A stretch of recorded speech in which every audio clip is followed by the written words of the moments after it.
There's been a big reaction to this today, and even though it's nothing new for what McClean has experienced over the last decade or so since he's been in the UK, but people have been shocked to hear what he's endured, and especially as he has young children, and his wife has spoken about it as well. But what's coming through, Brian, is just the sheer sort of tiredness that nothing has been done by the authorities or indeed social media companies about it, and that it just seems to continue unabated. Well, he's been very brave, first of all, on several issues over the years to come out and say his piece. And it does appear that he's got very little backup from the authorities. I know he got some sort of contact from the PFA and the English, the championship committee, whoever runs the leagues.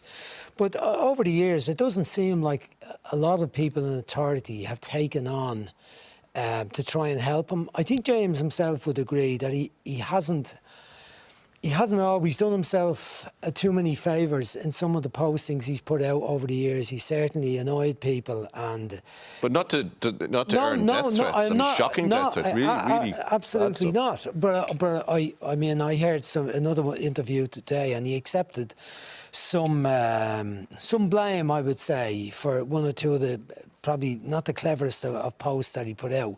But there is no excuse. I cannot understand for the life of me how the social media companies and those in charge are not trying to help in a more serious way. I don't know how far in the police can go to help them. One of the things that really comes across to me is, how does he actually stick it? How does he go on with that lifestyle? Because I heard his wife speaking about the abuse they receive when they're just out shopping, or if they go out to a social event, or if they go out to have a meal, a family meal, and they're receiving abuse at all sorts of places. I mean, I can't imagine what that's like, and that they've had so little backing and support over the years. The FAI made a bit of a statement about it the other day. You know, I think it's a little bit late. Yeah, he was asked, the Kick It Out organisation in the UK, he was asked about that this morning, and have you got any support from him? And he was like, not particularly. And it's almost like it doesn't. It's almost like, Niall, it doesn't fit into the broader debate about abuse, racial abuse, homophobic abuse, sexist abuse that is happening. Yeah. And it clearly should do, shouldn't it? Yeah. And if we look directly at social media channels and take an example, I'll give you an example now. Gambling. If you want to open an online account, you have to send your passport. You have to say who you are, and they know exactly who you are and everything that you are. You're over 18, that you have the ability to gamble, right? Right or wrong, some people are against that, but it is regulated to that point. You can go on and hide under any name you want on those social media channels and cause this trouble and hide in your bigotry. And the social media channels, who earn millions and billions of dollars around the world, they have to stand up and do something about it now, because it's gone from bad to worse. It's ridiculously bad now. The stick that people who are in the public limelight are getting. Does he need more support? David Myler came out this week and held up his hand and said, look, I never supported James over the years. He's my friend, and I never came forward because I was afraid of getting abuse myself and from my family. Do other Irish players over there need to go? Because I can understand why they want to keep their heads down and say, I don't want to get involved in this issue about poppies and wearing, because I'm making a living here and I've got a family. But do they need to stand up in the way that maybe black players have through the Black Lives Matter movement and say this is wrong?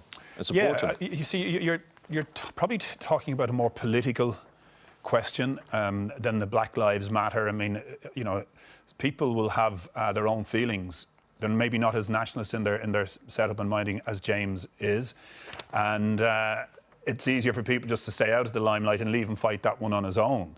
I think that's the way people were looking at it. I mean, I'd left Sunderland by the time this sort of problem arose. And he was very brave at the time. And I remember he went to Wigan and he started getting more stick, and he wrote to the chairman of Wigan, I can remember, to try and plead his case and say, look, this is where I was brought up. I can't do this. I hope you understand it. I think Matic did something similar at Chelsea, but he didn't seem to get the criticism when he gave out about bombings in his home country that had happened under NATO watch.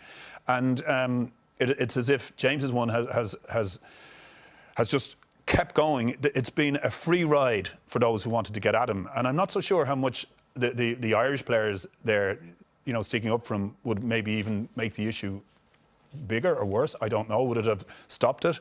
No. The only way I think the social media abuse can be stopped is if social media channels, and there are various ones, they are huge, people are forced to act. They have to act and regulate the people who serve on them. Final one to you, Brian. Granted, it is bigger than just social media, because they talked about bullets in the Post in general, about their daily lives. Just on that point, I mean, it feels like it's bigger than football and bigger than society. It's a general culture of abuse that the public figures are enduring.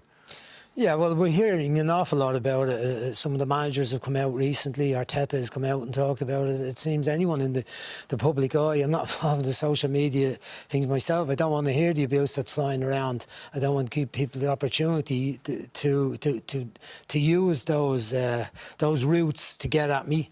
But that's not the answer either. There are other ways, as Niall has outlined and I've mentioned, that those who are controlling those channels need to deal with it. I think in terms of helping James directly, maybe it's for the players group in general, the big group, the PFA, and all the membership of the PFA to come out in support of James, because there is no doubt that it's not only James that's getting abuse, but he's been the bravest one to come out and say, well, I and my family are taking constant abuse. Fair play to the clubs that have been brave enough to sign him and stick with him, and the managers who put him out consistently in their teams and said, we're going to play him because he's a good player, despite the abuse even from the home fans at times. But I think maybe the PFA and Kick It Out and the other anti-racism groups could take on James's case in a stronger way. Yeah, let's hope so, and let's hope he gets a bit of support and the situation improves for the McClean family in general.